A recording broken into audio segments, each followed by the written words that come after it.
انسان برا لگتا ہے، جس کے دل میں نہ ہو ایمان برا لگتا ہے۔ کر کے احسان غریبوں پہ جتایا نہ کرو، مصطفیٰ کو تیرا احسان برا لگتا ہے۔ کر کے احسان غریبوں پہ جتایا نہ کرو، مصطفیٰ کو تیرا احسان برا لگتا ہے۔ یا خدا مجھ کو بھی عطا ہو کنیز زہرا، گھر کا آنگن میرا ویران برا لگتا ہے، گھر کا آنگن میرا ویران برا لگتا ہے۔ حضرات بہت ہی تیزی کے ساتھ جو لوگ پیچھے بیٹھے ہیں، میں سب سے گزارش عنایت کہاں کہاں سب بھر رہے ہیں کاشے حاجت کہاں کہاں، سب بھر رہے ہیں کاشے حاجت کہاں کہاں، پھیلا ہے ان کا دست عنایت کہاں کہاں، تصویر ان کی دل میں بسا لی ہے اس لیے ڈھونڈیں گے ان کو روز قیامت کہاں کہاں، تصویر ان کی دل میں بسا لی ہے اس لیے ڈھونڈیں گے ان کو روز قیامت کہاں کہاں، ڈھونڈیں گے ان کو روز قیامت کہاں کہاں۔ حضرات طرف محبتوں کے ساتھ استقبال کر لیں، دل لگا کر کے نعرے تکبیر۔ اور آپ دعائیہ کلمات کے ذریعے سے اپنے دامن میں سمیٹ کر آپ اپنے گھروں کو واپس جائیں گے۔ نعرے تکبیر، نعرے رسالت، خواجہ کا ہندوستان، فیضان غریب نواز، فیضان غریب نواز، فیضان سرکار بحر الفال، نعرے تکبیر، نعرے رسالت۔ اور اس شعر کے ساتھ کے دل میں خیال عشق پیغمبر لیے ہوئے بیٹھا ہوا ہوں، اپنا مقدر لیے ہوئے 40 لوگ مل کے ہلا نہ سکے جسے، ایک ہاتھ میں علی وہ خیبر لیے ہوئے اور لیٹے ہوئے ہیں شام سے حاجی علی میرے قبضے میں اپنے سارا سمندر لیے ہوئے۔ السلام علیکم ورحمۃ اللہ وبرکاتہ۔ وعلیکم السلام۔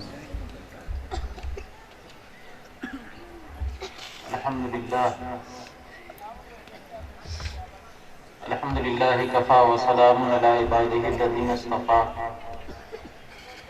اما بعد فاعوذ باللہ من الشیطان الرجیم، بسم اللہ الرحمن الرحیم۔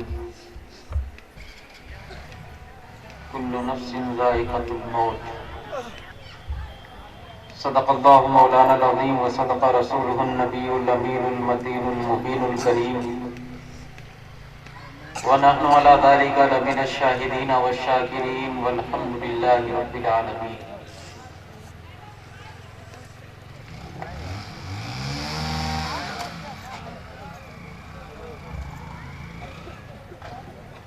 لہد میں عشق و رخ شہ کا داغ لے کے چلے، لہد میں عشق و رخ شہ کا داغ لے کے چلے، اندھیری رات سنی تھی چراغ لے کے چلے، اور تیرے غلاموں کا نقش قدم ہے راہ خدا، وہ کیا بہک سکے جو یہ سراغ لے کے چلے۔ اور جنا بنے گی محبان چار یار کی قبر، جنا بنے گی محبان چار یار کی قبر، جو اپنے سینوں میں یہ چار باغ لے کے چلے، اور رضا کسی سگے طیبہ کے پاؤں بھی چومے، رضا کسی سگے طیبہ کے پاؤں بھی چومے، تم اور راہ کے اتنا دماغ لے کے چلے، تم اور راہ کے اتنا دماغ لے کے چلے۔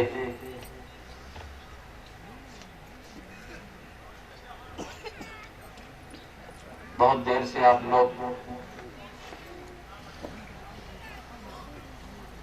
اس محفل نور میں بیٹھے،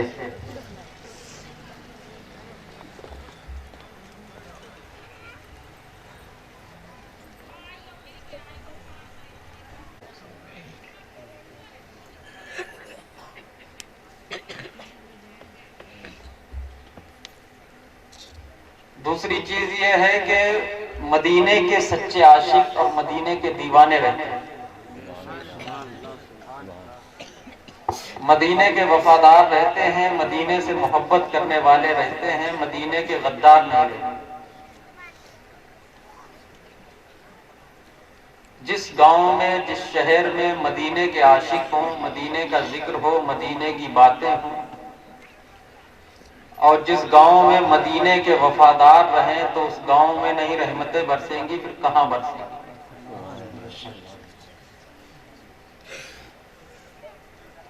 آپ لوگ شکر کے سجدے کریں وہ کم ہے، کہ اللہ نے ہمیں جس کے صدقے میں زندگی دی، جس کے صدقے میں سانسیں دی، جس کے صدقے میں ہمیں ایمان بخشا، اس کا ہمیں وفادار بنایا۔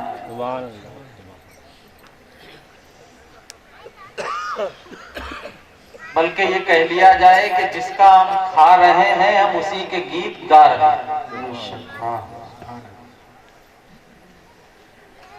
ہم احسان فراموش نہیں ہیں، احسان مند ہیں۔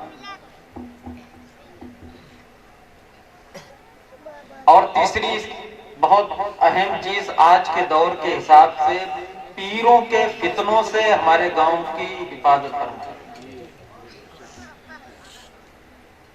بہت گنے چنے گاؤں خاص طور پہ ضلع قنوج میں ایسے ہوں گے جہاں پیروں کے فتنے نہیں۔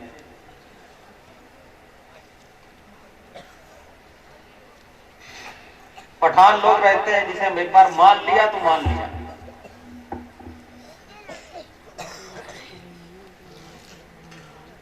در بدلنا اپنا کام نہیں ہے، بلکہ ایک در کی گدائی کرنا اپنا کام ہے۔ تو کئی معنوں میں دیکھا جائے ہمارا گاؤں بہت بہتر ہے، اللہ اسے نظر بس سے بچائے، یہ ایسا ہی بنے رہے۔ جتنے یہ فتنے ہم نے گنائے، اللہ ان فتنوں سے اس گاؤں کو محفوظ رکھے۔ یہ بہت بڑے فتنے، سب سے بڑا فتنہ یہ ہے کہ یہاں نبی کے ماننے والے رہتے ہیں، نبی کو نہ ماننے والے نہیں رہتے۔ سب سے بڑی چیز یہ کہ اللہ نے جس مدینے کے صدقے میں ہمیں سب کچھ دیا ہے، تو ہمارے گاؤں میں اس مدینے کے وفادار ہی رہتے ہیں۔ یہ بہت بڑی سعادت کی بات ہے۔ نہ تو آج جگہ جگہ نبی علیہ الصلوۃ والسلام کی شان میں گستاخیاں کرنے والے لوگ جنم لے رہے ہیں۔ مولانا عبد الغفور صاحب کی محنتیں اور ان کے بعد ان کے بیٹے حافظ محمد توصیف،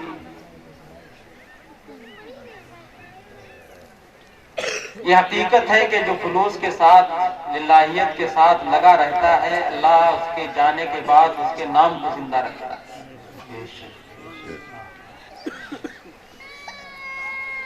انسان کی خدمتیں، انسان کی محنتیں ہم کم جانتے ہیں، میرا رب زیادہ جانتا ہے۔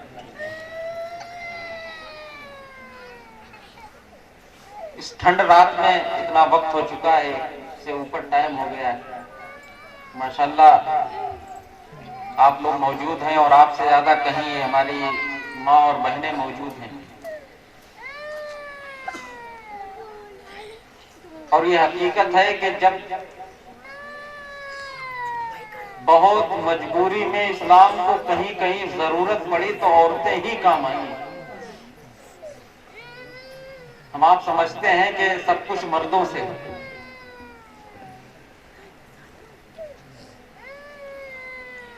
دنیا میں جو کچھ کارنامے کیے مردوں نے کیے،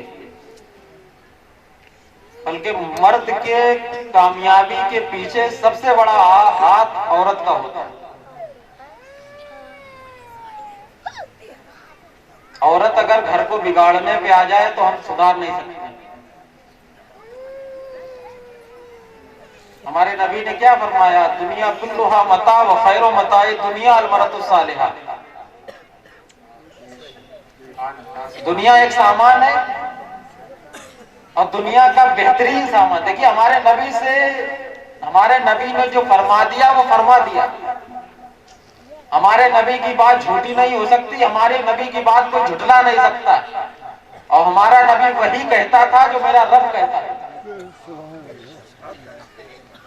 میرے نبی نے فرما دیا دنیا کلھا متاع، دنیا ایک سامان ہے، وخیر متاع دنیا المرأۃ الصالحہ، اور دنیا کا بہترین سامان ایک نیک عورت ہے۔ تو انسان کی کامیابی کے پیچھے آپ یہ دیکھیں کہ انہی کی گودوں میں ہمارے نبی نے پرورش پائی، انہی کی گودوں میں غوث اعظم پلے ہیں، انہی کی گودوں میں غریب نواز پلے ہیں، انہی کی گودوں میں مجدد الفسانی پلے ہیں، انہی کی گودوں میں اعلیٰ حضرت پلے ہیں، انہی کی گودوں میں سرکار مفتی اعظم ہند پلے ہیں۔ لیکن وہ گودیں تھیں، وہ گودیں ایسی گودیں تھیں کہ جب رات میں مائیں اپنی بچوں کو سلاتی تھی تو بچوں کو جھوٹ بتا کے نہیں سلاتی تھی کہ فلاں آ رہا ہے سو جاؤ، فلاں سے ڈر کھا کے سو جاؤ، بلکہ جب وہ اپنے بچوں کو اپنے گودوں میں لے کے کھلاتی تھی اور انہیں سلاتی تھی تو کوئی عورت حضرت سلطان صلاح الدین ایوبی کے بہادری کے قصے سنایا کرتی تھی، کوئی حضرت خالد بن ولید کے بہادری کے قصے سنایا کرتی تھی، تبھی انہی کی گود میں حضرت خالد بن ولید جیسے جنم لیا کرتے تھے، حضرت سلطان صلاح الدین ایوبی جیسے پیدا ہوا کرتے تھے۔ سبحان اللہ، سبحان اللہ، واہ بے شک، سبحان اللہ، وہ گودیں تھیں جن کی گودوں میں حضرت بایزید بستامی جیسے لوگ پلے۔ سبحان اللہ۔ لیکن آج ہم سب کی بات نہیں کر رہے ہیں، لیکن اکثریت ہمارے ماں بہنوں کی وہ ہو گئی کہ جھوٹ بول بول کے بیٹا سو جاؤ، بابا آ رہا ہے، یہ کاٹ لے گا، وہ کاٹ لے گا۔ جب سے ہمارے ماؤں نے یہ جھوٹ بولنا شروع کر دیا تبھی ہماری گودوں میں آج کل جو آج ہم پہ عذاب مسلط ہے اللہ کا، ایسے بندے تیار ہیں کہ جن کی وجہ سے اللہ عذاب بھیج رہا ہے۔ آپ دیکھیں یہ اللہ والے بھی تھے، انہیں بھی عورتوں نے جنم دیا۔ ہمارے نبی کو اللہ نے ڈائریکٹ نہیں بھیجا بلکہ حضرت آمنہ کے بطن مبارک سے پیدا کیا۔ سرکار غوث اعظم کوئی ڈائریکٹ آسمان سے نہیں آئے بلکہ ماں کے گود میں کھیلے ہیں، ماں کے بطن سے جنم لیا۔ آپ بزرگوں کی تاریخ پڑھیں، حضرت خالد ابن ولید جنہیں سیف اللہ کہا جاتا ہے، ایک وقت تھا ایک جنگ، حضرت خالد ابن ولید لڑ رہے تھے۔ حضرت خالد ابن ولید کے پاس ایک ٹوپی تھی، اس ٹوپی میں حضور علیہ السلام کے منہ مبارک شریف لگے ہوئے تھے، لیکن جب حضرت خالد ابن ولید جنگ کے لیے گئے تو وہ ٹوپی اپنے گھر بھول گئے۔ جنگ ہونے لگی، حضرت خالد ابن ولید وہ مرد مجاہد، وہ مرد قلندر، وہ نبی کا دیوانہ، وہ مدینے کا عاشق، جس کی رگ رگ میں، جس کی خون میں مدینے کی محبت سمائی ہوئی۔ وہ نہ دنیا کے ساز و سامان پہ بھروسہ کرتے تھے، نہ دنیا کی طاقت پہ بھروسہ تھا، انہیں اگر ایمان تھا، ان کی اگر کوئی طاقت تھی تو وہ مدینے کا تاجدار تھا، ان کی اگر کوئی ہمت حوصلے بلند کرنے والی چیز تھی تو نبی کی باتیں۔ سبحان اللہ، سبحان اللہ، واہ۔ وہ ٹوپی آپ اتفاق سے بھول گئے گھر پہ، آپ جنگ کے لیے نکل پڑے۔ جنگ ہوئی، دن بھر ہو گیا حضرت خالد کو لڑتے ہوئے تنے تنہا، لیکن حضرت خالد ابن ولید کی ہمتیں اب جواب دینے لگی، ان کے حوصلے اب پست ہونے لگے، بازو ان کے جواب دے رہے تھے۔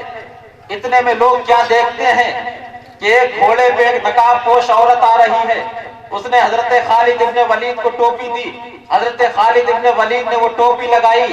حضرت خالد ابن ولید نے جب سر پہ اپنے ٹوپی رکھی ہے تو یہ نہیں لگ رہا تھا کہ خالد ابن ولید صبح سے لڑ رہے ہیں، شام ہو گئی ہے، بلکہ ایسا لگ رہا تھا کہ خالد ابن ولید نے اب لڑائی شروع کی۔ واہ بے شک۔ حضور علیہ السلام اس وقت بھی اگر کوئی کام آیا تھا تو ان کی بیوی حضرت خالد ابن ولید کے لیے وہ ٹوپی لے کے آئی۔ آج ہمیں ضرورت ہے، ایسی ماؤں کی ضرورت ہے۔ ہمارے ماں بہنیں اگر چاہیں تو دین کی بہت بڑی داعیہ بن سکتی ہیں۔ دین کا کام آج کے دور میں جو عورت کر سکتی وہ مرد نہیں کر سکتی، کیونکہ آج ضرورت ہے، آج کفر ہم پہ غالب ہے، آج کفر ہمارے اندر عیب تلاش رہا ہے، ہماری کمیاں ہمیں ڈھونڈ رہا ہے ہمیں پھنسانے کے لیے۔ آج ہمیں ضرورت ہے کہ ہمارے گھروں میں تبلیغ، تو سب سے بڑا آج کے دور میں اگر کوئی اہم رول ادا کر سکتا ہے تو ہماری مائیں بہنیں ادا کر سکتی ہیں۔ یہ دنیا فانی ہے، سب کو جانا ہے۔ آج ہی ہمارے قنوج میں، ہمارے قریب میں 2 جوان لڑکیاں ختم ہوئی، اچانک کی موت۔ ایک ہمارے مدرسے سے فارغ مولانا عبدالعزیز صاحب کی بہن، ایک اور شہر کی لڑکی 17-18 سال کی عمر، جو رات میں بالکل صحیح ہنسی تفریح کی، بھائی بہنوں سب کچھ تارا، اور صبح جب دیکھا تو مرا ہوا ہے۔